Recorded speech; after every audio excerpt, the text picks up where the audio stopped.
All right. Hi, everyone. Good to see you all filing into the room here. Good morning, good evening, good whatever time of day it is, wherever you happen to be. Welcome to our show. This is WGF Library Script Breakdown. I'm Lauren O'Connor, your co-host for this event. And I'm Javier Barrios, and we're the librarians at the Writers Guild Foundation Library. And as you probably know, the WGF collects and preserves film scripts, TV scripts, and we keep them there forever so you can have access to them. We are located on the first floor of the Writers Guild building on 3rd and Fairfax in LA. And you're probably wondering when we'll open our doors to in-person visitors again. We're still not sure, so just hang with us. I know it's hard for us too. And in the meantime, we're doing fun events like this. And if you have questions about a certain script, you can always email us at library@wgfoundation.org. Now, if this is your first time joining us for one of these script breakdowns, you might be wondering what you're in for. Yeah, so basically the way this works is Lauren and I will sit down virtually with a writer, producer, showrunner. In this case, you know who this is. And we talk about in length about a script that they wrote. So the sessions are here for anybody who is interested in screenwriting, anybody who loves reading scripts and learning from scripts. But the treat is imagine yourself reading the script in the library, but also having Paul talk to you about the script. Yes, so with that being said, we're thrilled to welcome Paul Feig, who, among many other things you know and love, wrote the pilot script for Freaks and Geeks, which premiered in 1999. And it's one of our favorite pilot scripts. It's one of the most popular scripts in the library. So we're thrilled to take a deeper look at it today with Paul. Welcome. Thank you. Yay! There we are. Oh, there it is. I haven't seen this script in about 20 years. So it's wow, strange artifact. Exactly. And Paul, you should know that script is bound in the library, hardbound with gold lettering and everything. So when you are back in LA, please come by and sign it. I would be honored. That would be great. Thank you. Wow. So anyway, so let's it's great to talk about a pilot since it's the first episode of a series. It's where everything starts, and so hopefully this will give you guys some inspiration on developing characters, writing jokes, working out your structure and your pilots and everything. And just like other sessions we do, Lauren will kick it off with some contextual questions, then we'll move into the actual script in detail. So we've got the remainder of 1 hour, and we're totally jam-packed with our own questions. But as we go along, if you who are watching this have a question, you'll see that little Q&A button on your Zoom bar there. And if you have a question, you can submit it there. We're famously bad at checking that, but just in case, if something really germane to the conversation comes up, we'll try to ask it. So with that being said, I'll go ahead and offer up the first question. So Paul, could you talk about the idea for this show and how it came to you and how you initially set about kind of developing and writing it? Well, pardon me, Jesus. It came from a frustration with all the teen shows I'd seen, both movies and television. Some were very funny and very real, but I never felt they showed anybody I knew. It was always about really the really cool kids, and everybody's very, comfortable with sex and dating and all that kind of thing. And it was just, or there was a nerd, they'd be, with tape on their glasses and snorting. And it was just like, that had nothing to do with anybody we knew. We had those kids were around, but the majority of us were just these kind of, middle-class kids who were just trying to get through everything.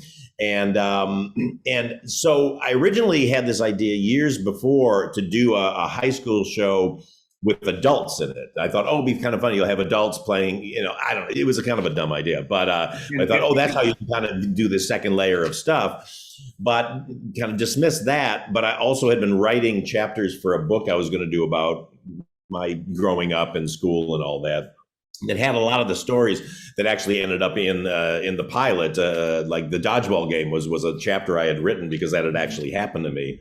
And so it was when my friend Matt Reeves co-created Felicity, and I saw the pilot for that. He showed it to me. I thought that's like the hour format is a really cool format to tell these stories in. Maybe I should write that high school show. And I was just about to go out on a tour with a movie I had made, a little indie I'd made, and I always like to be writing. So I was like, maybe I'll write that script about the kids that I knew. And it was really the first idea I had was to call it Freaks and Geeks. And it was because I was just going like, okay, well, it's about the nerds and the burnouts basically.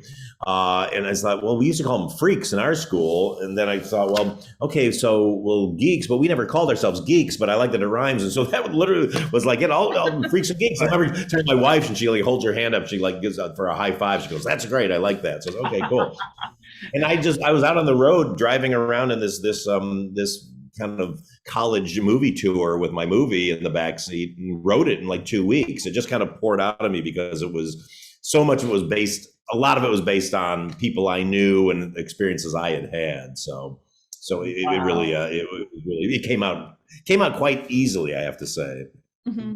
That's amazing. That's a great story. So, the series, as we know, is groundbreaking. And also, it was one of the first shows to meld like comedy and drama, like, in the way that it did. And so we were wondering, like, was there anything that inspired you, that you had seen that says, I want to do it this way, or a piece of this, piece of that, any shows that came before that you used to write? Well, I mean, at the time, Ally McBeal was doing that tone kind of, and I remember thinking, oh, that's cool. And then the movie Welcome to the Dollhouse had come out, and I really liked the dynamics in that, and remember watching it going like, yes, that's the tone I want to do. That's the kind of, I don't want to do straight comedy and I don't want to do straight drama. I love My So-Called Life, but that was very, very dramatic. And, I wanted this to be funny, but in a very real way. And so really it's the tone I've always wanted to write. And I felt very out of place in the 90s, especially in comedy, because it was very big. Comedy got very broad with, guys like Jim Carrey and Adam Sandler and all that, which I think is hilarious stuff. It's not what I think of to do when I'm writing, and it's not this tone I want. And so it kind of was partly our demise on the show, was that we were that tone. And the show that constantly crushed us was Malcolm in the Middle, which, again, another very funny show, but very big and broad. And we were just kind of this weird little show that people didn't quite know what to make of. And for me, my favorite kind of comedy is very cringy comedy, because I always say, like, a lot of these stories, a lot of the inspiration even to write that book that I wrote about my high school, writing about my high school days, was based on the fact that when you'd sit around with your friends and tell stories, I would always tell these stories from my past that seemed to be 10 times worse and more embarrassing than everybody else's stories, but they would get gigantic laughs. Like, people really loved them. And they were very cathartic for people, because it was kind of like, oh my God, something like that happened to me and I never ever told anybody about it. So I always felt like I like my comedy to be sort of like, I'll fall on the sword and tell an embarrassing thing so that you can go like, oh my gosh, like, I feel better about myself.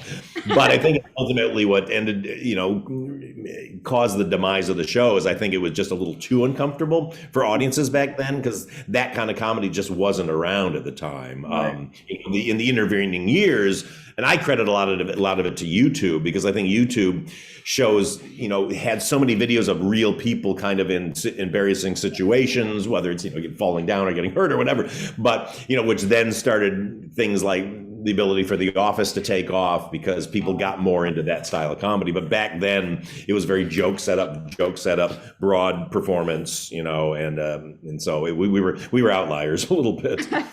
Right. Yeah, that's very interesting about YouTube. I never thought about that. That's a good point. Yeah, I think it brought a little more realism into it. Brought us into enjoying human behavior more than hard jokes and cleverness. Right. Javier, I had this other question, but it's already been covered. So let's just jump right into getting the script pages on screen. Okay, cool. So, all right, let's move into Kat. If you can put up page 1, we're going to get into the script. Ta-da! Look how beautiful. There it is. There it is. Maybe you haven't seen it in 20 years, but you certainly haven't seen it like this. When was the last time you saw something that had been actually Xeroxed a bunch of times? It looks awesome. We have a lot of those in the library. Exactly. So let's get into the script with page 1. So you open with a cheerleader, football player, in the throes of a deep conversation and so forth. Can you talk about like a little bit about like why you went with that opening? Well, since the show was so inspired by my reaction against all these shows, I figured, well, let's pretend that we're one of those shows, and then we're going to subvert it. So basically, I thought I'm just going to write this really vapid scene between the head cheerleader and the quarterback on the bleachers, and just kind of play into every cliche I could think of that I'd heard on those shows. But then we were going to then come down and go under the bleachers and find our real protagonists under there, because that's where all the burnouts that I knew used to hang out, was under the bleachers. That was the big, place you'd go to smoke and do everything else in my high school. So so it was a good way to set the language of like, okay, you're used to seeing these kids. This show's not about these kids. It's about these kids. That's awesome. Right. Kat, can you scroll just a tiny bit so we can see that? The Van Halen. A little more. And then, perfect. Yeah, so great song. So let's talk a little bit about the music cues and, and how you transition from that. Like, as you wrote, like, did the music define, like the period for these particular groups? Like, was there a certain type of music that everybody listened to depending on what group you were in? Well, yeah, I mean, I was from Detroit, so we had Detroit was a very specific music scene in 1980. And actually, honestly, if I was going to be completely honest with the show would have started in 1976, because that's when I was a freshman in high school. Right. But I just, for some reason, thought 1980 is a little cleaner, and it gave me the music that was still popular. Detroit at that time didn't change its musical taste very much. If you were into rock and roll, you were into the same songs over and over again. Right. Ted Nugent, Van Halen, name every, old rock band you can. But at the same time, also disco had taken off, in certain places in Detroit, or certain groups. And so there was this weird push and pull of like, were you a rock and roll guy? Were you a disco guy? And it created these little groups, these little cliques. And you had to be very religious to and very true to your music, basically. And so that's why when I started this, it was like music has to be another character in the show. And so, it was really important to me to make sure that I wrote in the actual songs. A lot of times I'd write scenes, especially when we were doing the series. I would put on the song I wanted to put in the scene, and then write the scene to the song. When they were trying to strip out the songs to go into syndication and put in just, library music, I was like, you can't do it, because these are too integral to the story. Right. Sure. No, and you're absolutely right. I went to high school in the 80s, and you're absolutely right. Everything you wrote in the script is so true. Like, everybody was talking about Rush, the drummer, all of that in the script is like, I remember that. I remember that. So it's oh, totally. No, and I don't know if you have this in the library, the Bible that I wrote for the series. There's a giant Bible. It's floating around. It's been floating around the internet forever. But I literally broke down every song, who was into what band, if you were a freak, the song. Yeah, just because I really wanted to get that language for everybody, because there was so much misinformation about that time. Having grown up in it, I knew, because there's shows like That 70s Show, where everything was sort of like the cartooniest version of the culture at that time, so everybody's in leisure suits and everybody's wearing platform shoes and all that. And it's like, it wasn't that. I mean, those things were there. And if you're in a certain group, you did that. But, most of us were kind of, from lower middle class in outside of Detroit, and dressed in, my dad owned an Army surplus store, and a lot of people wore Army fatigues and that kind of thing. Right. So I just wanted to make sure that all the departments didn't go towards cliche. I was guarding against it in the script. I wanted to make sure that we did that as far as the visuals went. awesome. Awesome. So let's go down to page 2, where we kind of get into some of these descriptions of the freaks. We particularly love Daniel, a friendly but slightly dangerous freak. And then later in the script, descriptions like Neil, a worldly geek. Can you talk about your approach to character description and how you kind of went about setting that down? Yeah, I mean, character description is always a really tenuous thing. And I was very green in the business, as far as behind the scenes. I was an actor for years, but behind the scenes. And when you start out, you tend to get very specific with things that you write and learn very quickly, especially as we're getting into casting and all that. Like, don't be too specific, because you're going to cut off people coming in who might be right for the role who aren't what you had in your head. So I always wanted to describe people more of like what their personality is versus what their physical attributes were, because honestly, the character Sam Weir, I wrote, and I probably even say it in here, or I might have taken it out in subsequent drafts. He was always supposed to be very tall, because I was taller than most of the kids I knew in high school, but I was big and gangly, and all my bullies were these little short guys. And so I wanted that. I liked the idea of that dynamic for the show, but all the kids we saw that were tall for that role just weren't quite right. And then when John Francis Daley came in, he was this little tiny kid, but then I was able to go like, oh, actually, this is better, because the whole idea of high school is a bunch of kids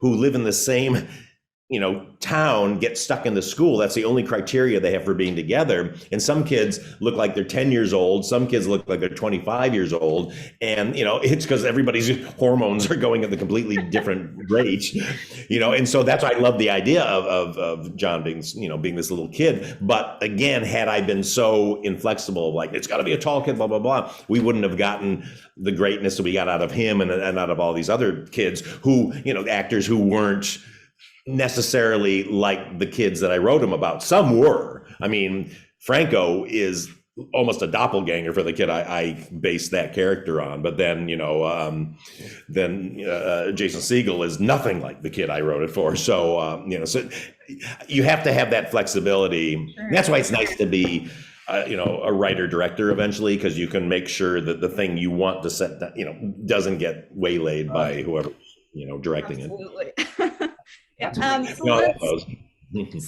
Let's scroll down just a little bit. Keep going. Okay. Where we find Lindsay Weir watching the freaks. And so we noticed in previous drafts that Lindsay was already a part of the freak group. And can you talk about the decision to rework the pilot so that Lindsay's kind of on the outside looking to get in? Yeah, that was an interesting story, because that was always the dynamic, is she's already gone over, she's in there and she's dealing with her family. We did our first table read when we got the cast together, and we were all just sitting there, and I remember going like, something's wrong. Something is wrong. I don't know what it is. And it was just like, I was killing myself going like, what is it? We were all talking about it, kind of why this dynamic. And then all of a sudden it just like hit me. It's like, I know what it is. It's like, she has to enter the group. She can't be in the group yet. She has to have this tough entry into there. And it was a big moment in my career, because like I said, I was an actor before that. And I'd always been writing, but nobody ever cared what I was writing. And suddenly I wrote this thing that got picked up. Fortunately, Judd Apatow, my friend, wanted to get it, bought it, took it to DreamWorks. But, the network and the studio and everybody was just sort of like, who is this guy who kind of left out and wrote this pilot? And so I remember thinking like, I have to fix this. And I remember saying to everybody that said like, I'm going to go home overnight and I'm going to fix this. And I remember being very nervous about it and sitting in my office, almost kind of frozen with fear, going, I think I know what to do, but I don't know if I can do it. And saying, this is a make or break moment in my life. If I don't fix this, I will never be able to do this. Like, this is it. Like, you got to be able to work under pressure. And stayed up all night and just came up with it just was like, okay, she's entering the group. And it just got funnier to me. It just, then you had all these great lines of Seth Rogen's character, who's your dad, Hitler, all that stuff. Like, it allowed her being very uncomfortable coming in, trying to be cool, and they don't want to accept her, and then to have Millie suddenly being, what are you doing? And it just opened the whole thing up. But it just came from those table reads. I'm not a fan of table reads. I go between, like for movies, I don't love table reads because they tend to be more performance based and you're basing things on people performing for an audience. But just to hear actors read it without an audience, it was very helpful because you could see their dynamics. It's why when I do movies, more than anything, I'll get like together with each actor and just read through their scenes months before, so I can hear their voice and hear how they want to play something or how they're naturally kind of going towards it. And then I'll go and rewrite it for them so that I just kind of make sure that it's in the script and is percolated in the script versus the night before, which we had to do on this, changing it over. Mm-hmm. That's fascinating. So let's move to page 3. Let's see. Yeah, it's good. There we have the the description of Sam Weir. And we just wanted to know, how did you come up with the last name Weir? And then what's your approach to naming characters? Well, Weir is very specific because my name was Paul Feig, F-E-I-G, and in high school, back then when everything was terrible, your name was always changed into a terrible word, and so my name was always very easily turned into a word that I don't want to say. And so, but I said I want to have that same dynamic for Sam, and so Weir, I was like, well, that rhymes with queer, which back then would be something that a bully would say, and so that's the only time we ever do it, though. It's in that opening, Alan White says that to him, but I don't know, that was the reason for it. I wanted him to have a name that was as tenuous as mine to be turned into something terrible, and that was kind of the motivation behind it, really, to set up one thing that fortunately we didn't hang on it, because obviously that's not the kind of jokes you want to be making. Sure. But it's very honest to the time, it was very honest to the time that I was in school, and I would dare say probably even to now, that just the horrible name calling that happened among guys, especially, and bullies and all that was, it really affected you. It changed who you were. It changed your opinion of yourself and who you thought you were, and your confidence level. So I just wanted him to have as many tenuous things about him that he could. Sure. So then we'll move we're kind of covering these first 5 pages here. Let's Kat, let's do a nice slow and elegant scan from page 4 to 5, because I want to talk about how these pages kind of establish Sam and Lindsay at the end of this cold opening, and we feel bad for Sam, because he's getting bullied, and we like Lindsay because she stands up for him, and we also get a sense of their sibling dynamic. And can you talk about how you sort of arrived at this moment as the end of the cold opening? Yeah, well, I mean, Lindsay's all a lot of the characters are based on people I knew, and obviously Sam Weir's based on me. The only character that's not based on anybody in real life is Lindsay, because I was an only child and I always wanted an older sister. And so I really wrote what I wanted to be my dream older sister, which would be Lindsay Weir, who's this cool, smart girl, but still, she's kind of, not that confident and kind of nerdy, but trying to hide it and all that. And so I just like that. But I just like the dynamic that when you're in trouble, you want somebody to save you, and the last person you want to save you is your sister, in that circumstance, and the fact that she comes up and does it and saves him, and then he has to deny her and you yell at her, I could have done, I need your help, I could have done it, I just thought it was very sweet, because we never let him get super mean with it. It's just kind of like he was so embarrassed, that he had to get out of there. And then it just led to the dynamic of Lindsay saying, God, I hate high school, because that, to me, all those dynamics are in high school, and you have to deal with them. I mean, I had an original plan for the show that every cold open would end with somebody saying, man, I hate high school. But then Judd he's like, you don't want to be stuck with that every week. Yeah. I was like, yeah, you're right. So let's see. So I think we're moving on to page 10. Right? Actually, let's go to page 8. Sorry, Javier. Oh, no, it's okay. It's okay. And there's that line. Hey Dad, I was thinking of asking your friend at the dance, but I just heard she died of a heroin overdose. And this is more of just kind of a comment, just, as we're going through this. But, I just love this moment because Sam could be kind of like full of pity for himself, but he has a good attitude despite having a bad day at school. And I wonder if you could maybe talk about just like how you kind of settled on his outlook or like. Well, I wanted everybody in this show to be resilient because, that was what got all of us through, high school, because, like I was bullied constantly, but I was also like the class clown. So, some people liked me, but then the ones who really didn't like me and came after me and stuff. But as bad as it would be, and by the end of the day, just were like so miserable. I would always wake up in the morning and be kind of like, all right, today's a new day. It's going to be great. Which I always think you really set yourself up. When you're an optimist, you just set yourself up for failure every day because the day's going to be great. And then like, bam, and down you go. And it's like, oh, tomorrow will be great. But I wanted to have that. I wanted to have that playfulness with them. I didn't want any of them to be dour and, because again, I think a lot of some of the teen things I'd seen were either, the people were cool or somebody would like kill themselves. It was always that ABC after school special where somebody's so depressed and then they commit suicide. And they're just like, oh God, I don't want, kids I knew didn't have that either. Everybody just so kind of, you're so trapped in the hormones of that time that your brain's like popping.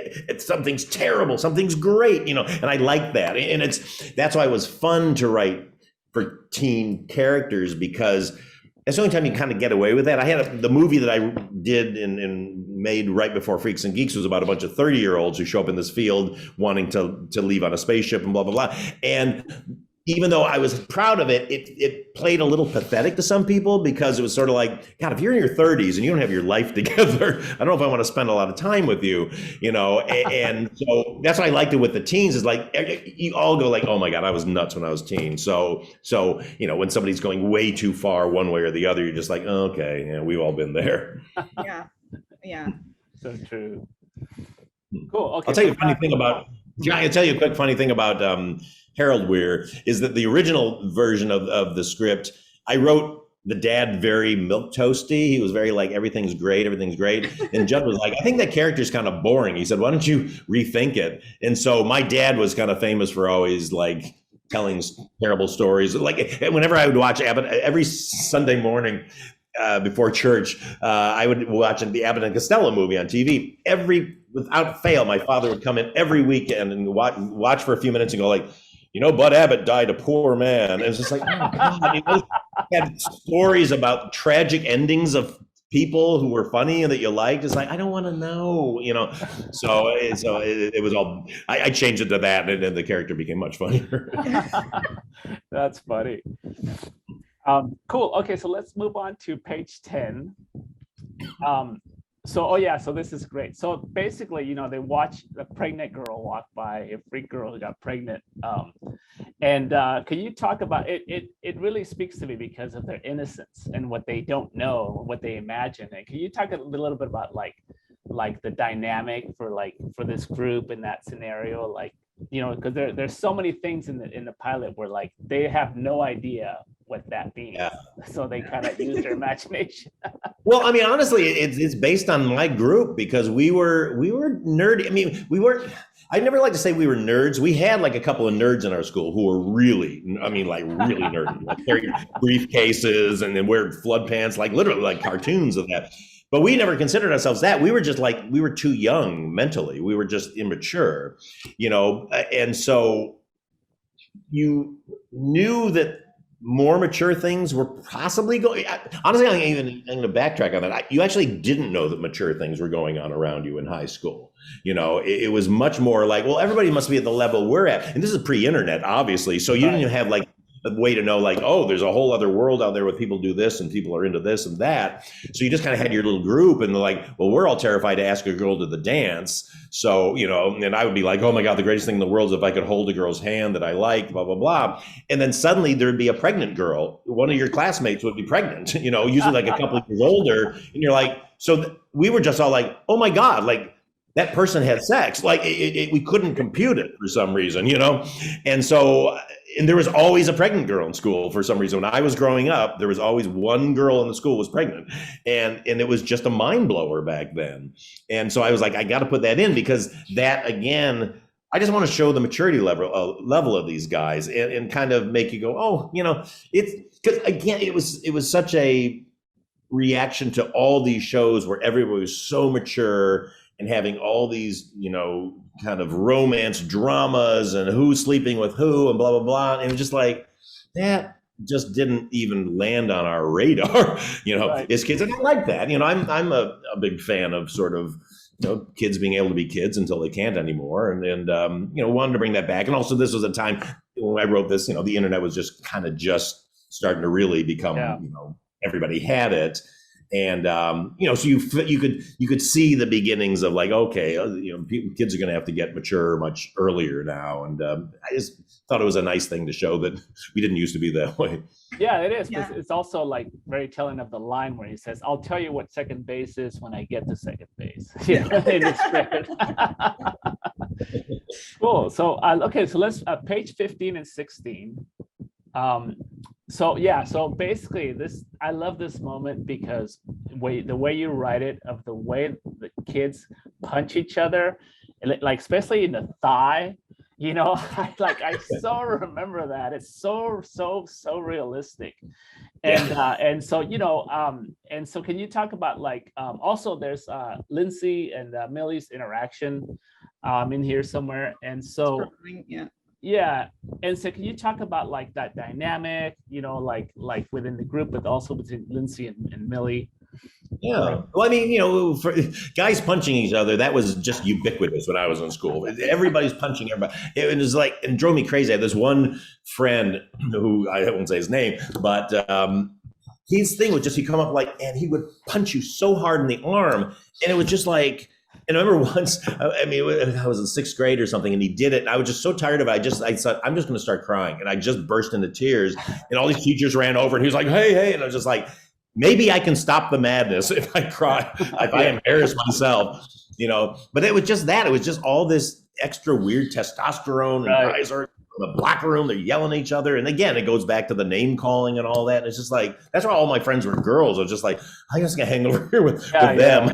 Or my nerdy friends who I know aren't going to punch me and stuff. So I just wanted to have that dynamic on that. And then as far as Millie goes, I just love the idea, because this is all based on, you know, when I was growing up, you know, I'd have my nerdy friends. I'd have like my best friend, one of my best friends would be a nerd, and we would, you know, have sleepovers on the weekends and all that kind of thing, and just talk about all the dumb stuff that we like, Mad Magazine and cartoons and all that kind of thing. And then you'd go away for the summer, and you'd come back in the fall to the next semester, and he'd be a total burnout.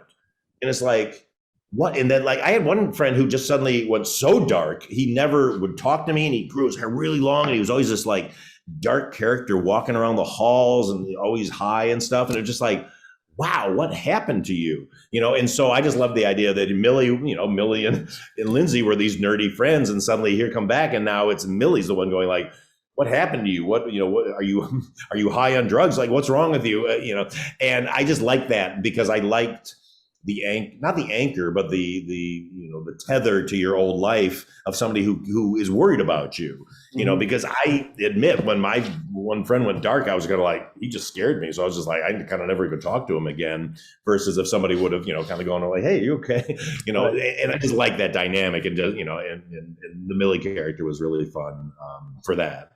That's a great tidbit for writing. That's fantastic. Yeah, I love that. So page 19A. So here, oh yeah, so act breaks, basically. Here's your first act break. Like, can you talk about your approach? Like, how do you decide where your act breaks were going to be in the pilot? Or do you remember that at all?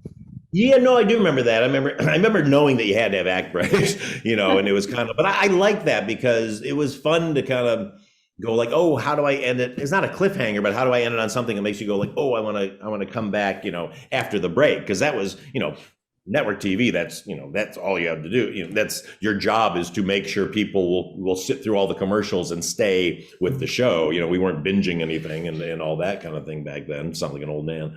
So you had to figure out how do we bridge that, and it was fun. I actually found my brain thought that way pretty quickly, because you were almost like writing up to this cliff, and then you go, okay, now I can put all this stuff on there and take it over to the next act. So I found it a very fun way to think. And I think even when I write my movies now, I still do kind of have that of like, okay, this scene, I want this to end so that it'll propel you into the next one, and Right. which is writing 101, I guess. But.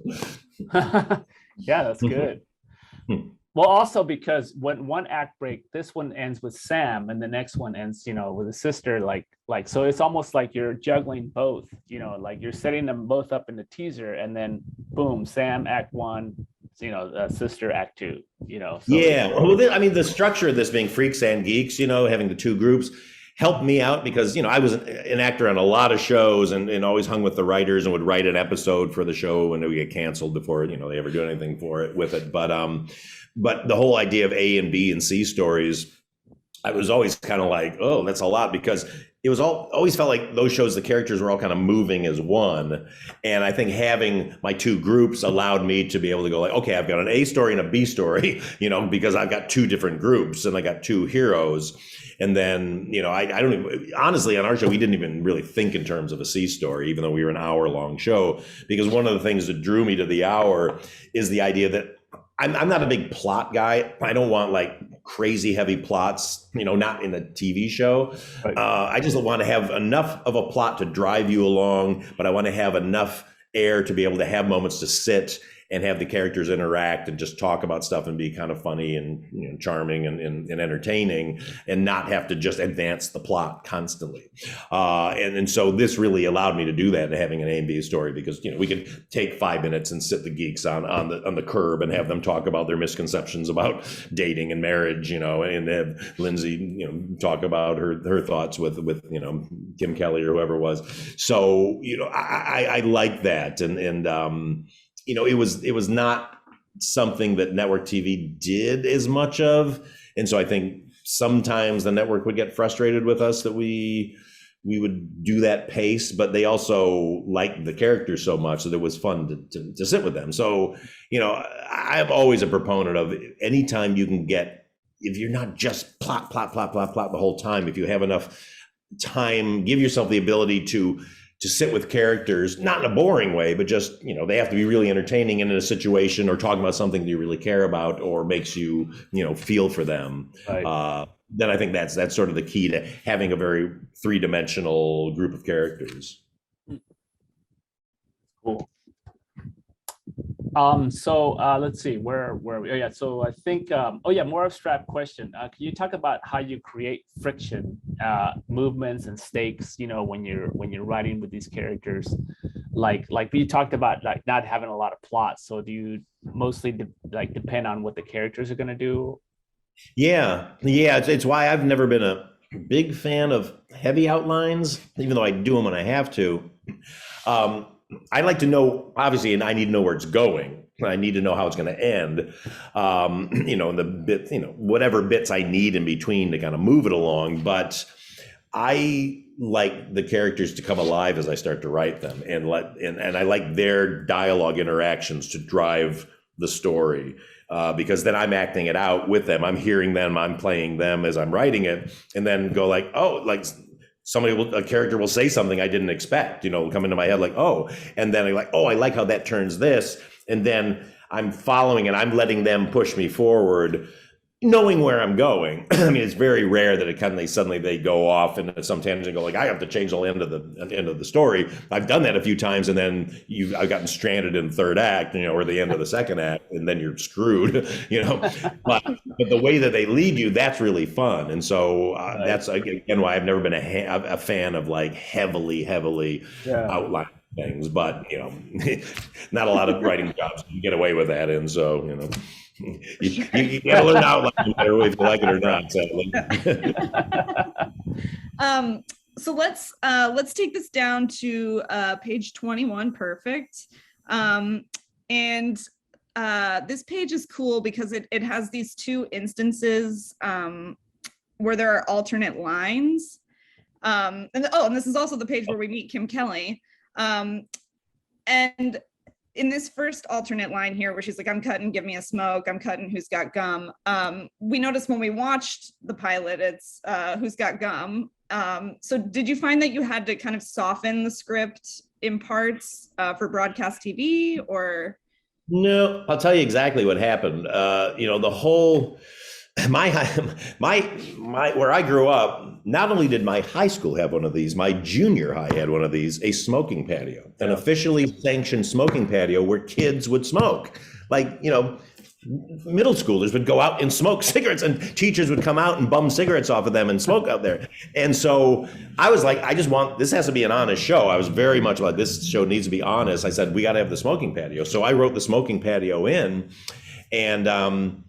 and it was the first day, it was one of the first days we were shooting, I think. We were out there smoking patio, and the prop people were handing out cigarettes and lighters and all this stuff to all these, our great looking cast and all our great looking extras and stuff who were also cool.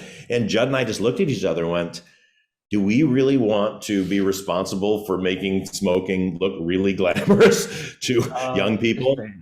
And it was just it was in the moment, right before we started shooting. It's like, pull the cigarettes back, hand out junk food, but Franco really wanted to do it. So I was like, okay, Franco, you can have a lighter, you can play with a lighter, and you can put a cigarette behind your ear, but you can't smoke it. Right. And so, and I had moments of going like, oh, am I losing some of the honesty of the show? But I'm very at peace with that decision, because I do not want to be responsible for a whole new generation of young people smoking. Sure. Wow. Yeah, that's amazing. That's great. So we'll do a big jump here to page 34. And here, Alan has sort of put a target on every single geek, and now they're planning how they're going to confront him.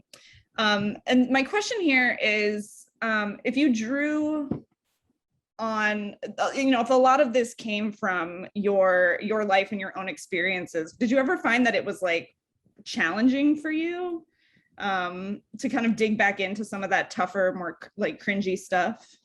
Not for me, no. I again, like, those are always my most successful stories I would tell when I was, entertaining people. And I enjoyed it. I mean, I think in a way it's almost free therapy, because I run everything, and I like to put it out there, because if I get it out, then I'm not, stewing with it. And I honestly thought when I created the show that was going to be, first of all, I thought it was going to be the biggest hit of all time, because you don't go in anything not thinking it's not going to do well, but I was like, who wouldn't want to watch from the safe distance and laugh at all the terrible things that happened to them in high school? And it turned out not a lot of people did. It made a lot of people really, really uncomfortable. And it was this terrible realization.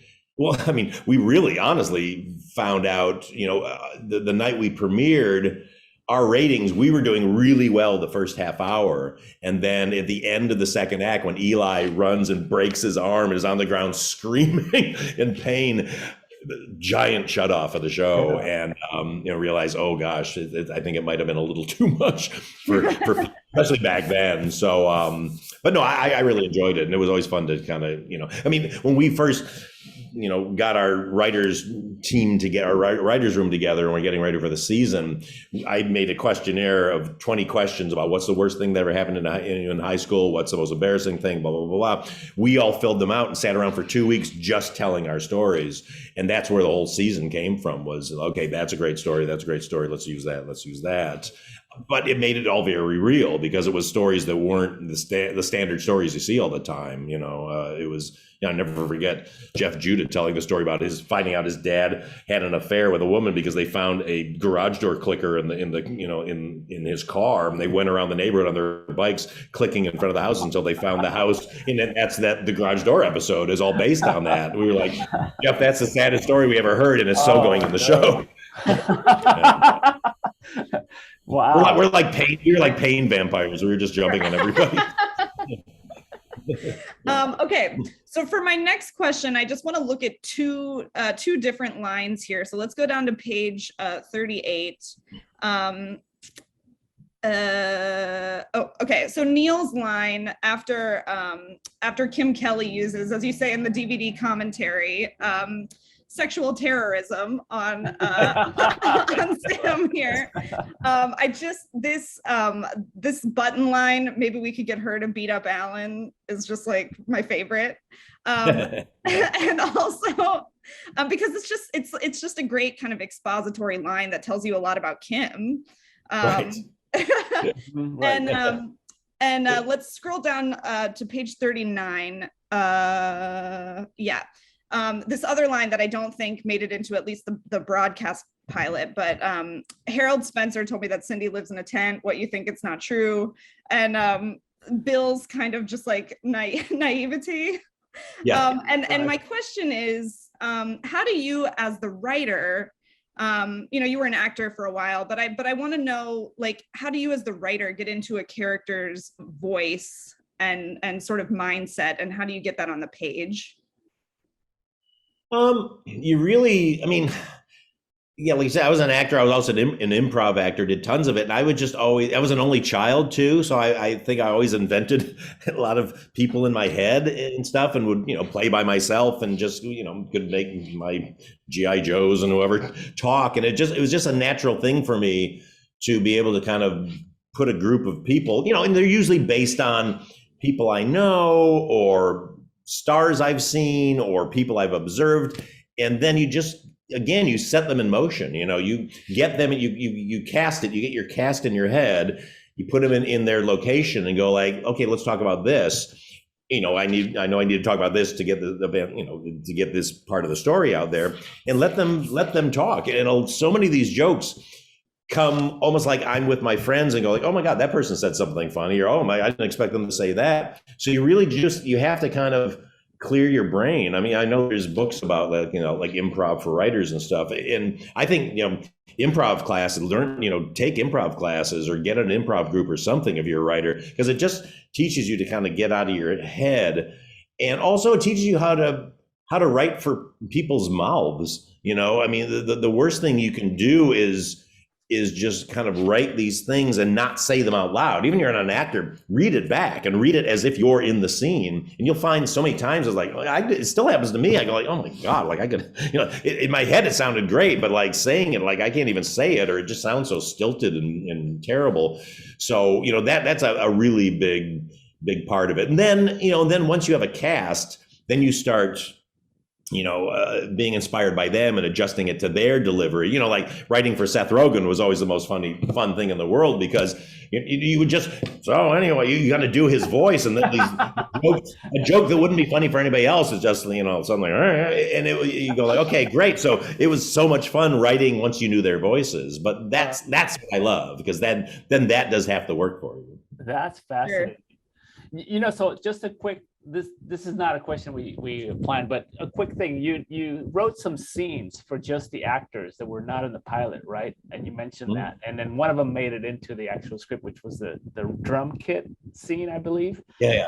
Did you find that was also useful to get to know the characters for yourself, to write those extra scenes that nobody was going to see, that the actors were going to do on their own? Yeah.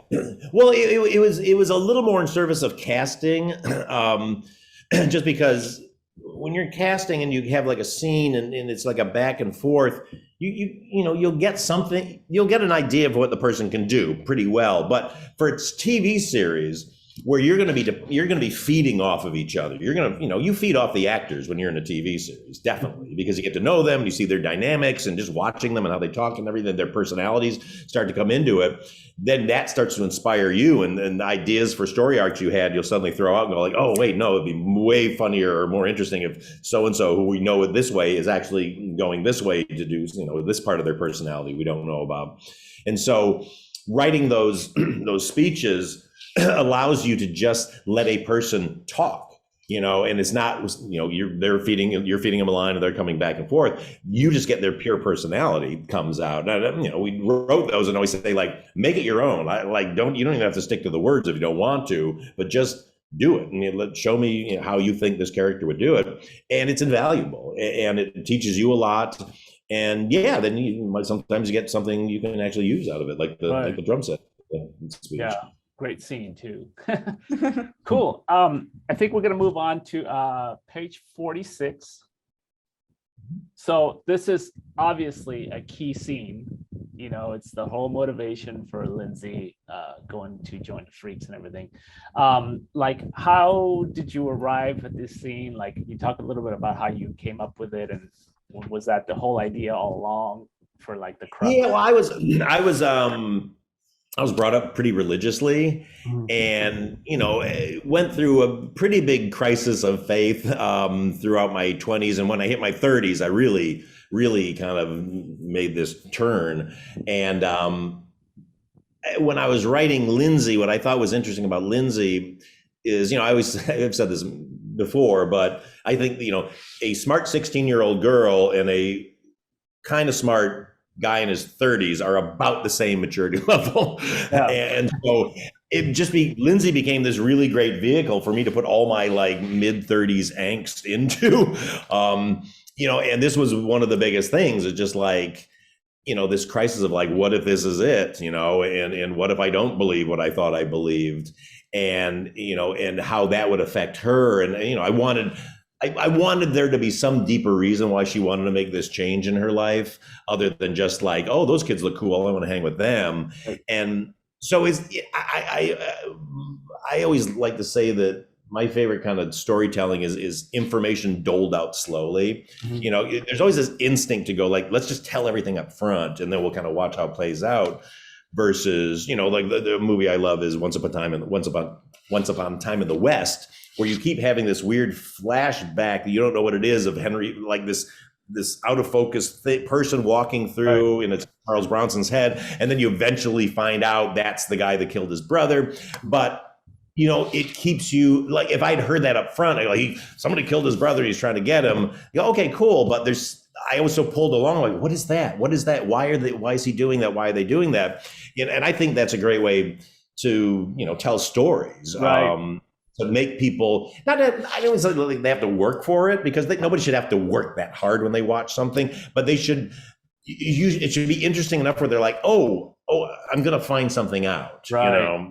It's like somebody going, wait, what's happening? What's happening? I think that happens when you sort of don't have faith in the storyteller, or they're not doing it right in a way where you go like, I think I'm supposed to know something right now, versus, oh, they're going to tell me. They're giving me enough clues that something's coming, but they're not making me feel like you should have known this. Then you go like, did I fade out? Did I go to the bathroom and miss something important? So I think it's all part of that. And for this, I really wanted to work towards Lindsay being able to make this admission. And then I just thought it was fun that Judd and I were really like the idea that Sam Weir just couldn't handle it. So, do you think we can beat them up? And he's like, yeah, you can beat them up.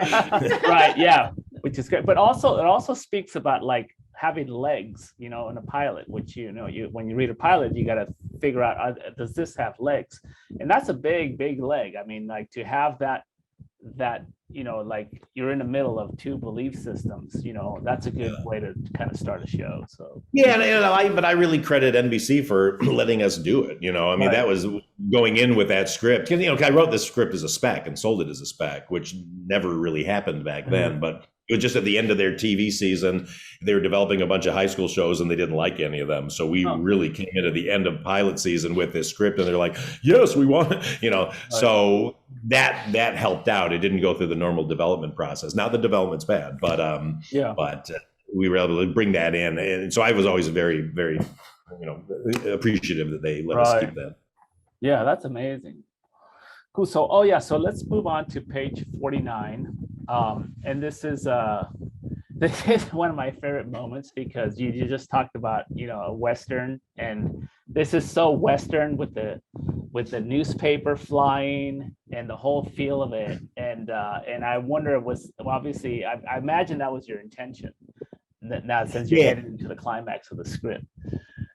Yeah. We, definitely wanted a classic showdown, because everybody had to run the gauntlet in this show, and And yeah, it was just you know, there's a little fantasy fulfillment in these things because you get to sort of solve the problems in your life that you didn't get to solve back then. And, you know, none of us would ever think of beating up our bullies in high school. But it's like, okay, what if we all bonded together? Would we actually get away with it? But then, you know, it only kind of works. Like the fight is so sloppy and messy that the bully's just freaked out at how weird it all is and just gets out of there, you know, because, you know, if they had like beaten the crap out of him and like stood over him victoriously, it would have been like, nah, I don't buy that.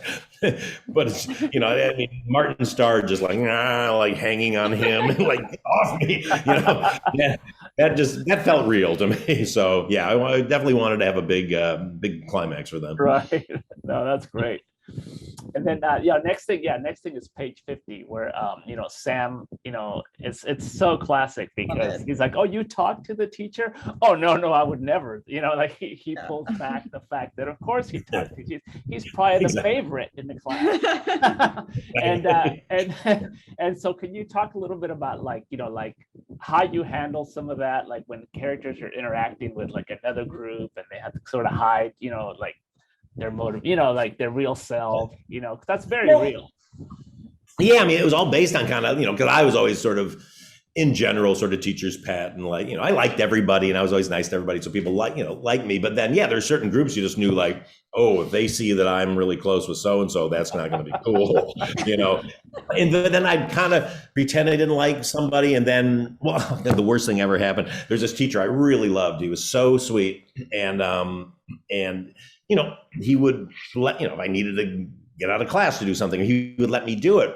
And I remember talking to some other kids and trying to be cool and go like, yeah, Mr. Vance is a pushover. He'll let you do anything. And one of the kids went and told him that I said he was a pushover. And he came into class and called me after. He goes, so you think I'm a pushover? And I was like, no, I mean, I was just, he goes, yeah, okay. And our dynamic was never the same. He always like, it was like I had broken some terrible trust with him and I just felt awful about it. And so, you know, I had so many times where I get ratted out by kids in school. Like, I mean, when I was in second grade or something, I had this teacher I was in love with, I forget her name, but, and we were looking at pictures of like apes or something. And I was like, look, that's Miss So-and-so. And the girl next to me goes like, he said, this is you. And like, really busted. And like, I was just trying to be funny to impress this girl. And then, so, you know, oh my God. Never learned the lesson to not try to be cooler than you are. That's funny. Okay, so we have, I think, page 52. Yeah, I love this because, like, have you seen Kingpin, the ending of Kingpin? This reminds me of that because it's one of those endings that I love where you don't get the goal. You don't get the goal that you're after, but you get, you know, it's like you don't get what you want, you get what you need. And I thought this is so amazing that him asking Cindy, you know, to the dance is the courage. He basically wins because he gets courage to do what he wants to do. He gets bravery. And I thought is that something that you were mindful of, like creating those kind of situations and those kind of payoffs with characters? Yeah, I mean, you know, is the infamous story that's out there when we got canceled was, you know, the head of the network at the time was just like, there's no victories in the show. And I would always just bristle because I go like, these shows have nothing but victories, but the victories are that they came through it with their dignity intact, and they came through it with not completely crushed, you know, and lived to see another day and kept their positive attitude overall. And so I always wanted that, but I didn't want, you know, if it was the shows that I did this because I didn't like, he would have got the date with her, you know, and they would end up making out at the end or something, you know, and also this is based on, I did this exact thing. I was in love with the one of the main cheerleaders, who didn't really know me at all. I just stared at her across the class and made this decision the day before the homecoming dance to ask her to the homecoming dance. Wow. Yeah, which is ridiculous. He's like, oh, that's so sweet. I've had a date for the last month, but that's so nice, you know. But I did have that thing of like, I did it, man. I did it. Like, actually asked her. I don't think I ever talked to her again because I was so terrified of her. But but I pulled it off. So yeah, the personal payoff is making that connection for that moment. Yeah. Right. Yeah, and I like that he's like, okay, I did this, That's amazing. That's really cool. All right, so we're out of time. So I'm gonna let's jump Kat all the way to page 58 and 59, which is, this is like described as a rare moment where everybody is having a great time. And it's that wonderful dance scene. And how early in the process did you know that this was gonna be your ending? From the very first time I put pen to paper, yeah, I knew I wanted Lindsay to ask Eli, because I knew that would be a big, she thinks it's a big, fu to the school, but actually then she's messing with, an actual person's life, but then comes around and does it, and I wanted everything to end. Again, to me, these were victories. I mean, these were gigantic victories as far as I was concerned. That but it can never be. You always have to do the rug pull. You have to do the reversal and go, everything's great. Oh, and there's they pulled the rug, and for me it was that he finally gets his dance with Cindy, and the minute he gets on the dance floor, the song speeds up, and he doesn't get to slow dance, which was his dream. Right. But that everybody still gets to have a great time, and then Lindsay's dancing with Eli, and everybody comes out on the floor, and I wanted the show to be very redemptive. Is not the right word. I just wanted to be positive. Right. I don't want to put stuff out that my goal in my career and in our company, we do this, is like, just, you can drag the audience through the mud if you need to, but end with a positive message that says, light, you will get through this. You will get through life. Things can always get better, and I want that. I never want to make some, sad art house movie that everybody dies in the end. Because but also it's very interesting because it's an uplifting moment, but instead of like a cliffhanger that you would see in a lot of ending of pilots, so you come back the next week or whatever, but you still want to come back because you feel so good and you want to go, what else is there for these people to do? It's not like just like, oh my God, he's gonna get him next week. Because I didn't want it to be a soap opera. Also, the good thing was, this was 20 years ago plus in network TV, when everything kind of had to be standalone. There was not a lot of serial story. There was hardly any serial storytelling back then, because the fear was like, well, if the audience misses 2 episodes and they can't catch up and they tune out and blah, blah, blah. So fortunately we had that, but yeah, I'm with you. My only goal was to go, oh, I love these people. I love this situation in town so much. I'm just going to come back and visit them every week. Right. Which some people did and more people didn't, sadly. It's a great sentiment to kind of, wrap things up on here. And oh my God, this was so insightful and great, Paul. Thank you so much. My pleasure. Really. So much. Oh no, thank you. This was really fun. I mean, honestly, it's funny seeing the page. There's lines I forgot about, and some that didn't make it into the show and stuff. I mean, I don't know. I don't even know if they're still in print, but it's kind of fun. We put out the script books for the whole series. Yes, we have them. I made sure to put them out as they were written, not as they were shot. Like transcribed, because I think it's fascinating to look at a script and see what got in and what didn't get in. Yes. Can I tell you about a nightmare that I had, a situation I had recently? I think it was LACMA they do these readings where they do old classic scripts and you recast them and have people read it. And so I'm one of the producers on Zoe's Extraordinary Playlist, and one of my favorite movies is Bringing Up Baby. So I was like, how much fun I'm going to have them read the script of Bringing Up Baby. I was so busy in production and all this stuff that I didn't really read the script because I just knew the movie. And the script was 191 pages long. And I was reading stage direction.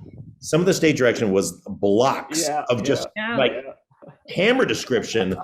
It was a nightmare. We were on there for 3.5 hours. I was having flop sweat because like, oh my God, I should have gone over this beforehand. I should have just got a transcript of the movie. And all my favorite lines weren't in the script. They were all clearly things that Cary Grant and Katharine Hepburn came up with on the fly, and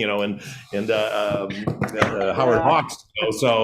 So what the moral of this story is, always read the script before you especially always read an old script, because I always pull scripts for people, and I go, I'm not really sure you know how long this is going to be. This isn't going to be what you think it is. Right, Yeah. right. Yeah, all these blocks. I mean, just Right. everything. Oh God. Yeah. So Right. fortunately, that's not us anymore. For the minute a page, right? All right. Well, Well, thank thank you you. everybody for coming. Hope you enjoyed it as much as we did. Paul, thank you, thank you, Yes, thank you. Thank you so much. Thank you. And thanks everybody. I had a lot of comments were coming in. I was seeing them, but I didn't call any out. But thank you to everybody. Thank you. Everybody wrote really fun, nice stuff. So thank you. I appreciate it. Thanks for taking the time, and good luck with the edit. And Thank you. I'm going right back into it right now. You allowed me an hour to escape it, but now I'm getting back in. All right. Well, hopefully we'll have you again, and thanks again. I would love Bye, that. everyone. Take care. Cheers. Take care. Thanks. Bye. Bye.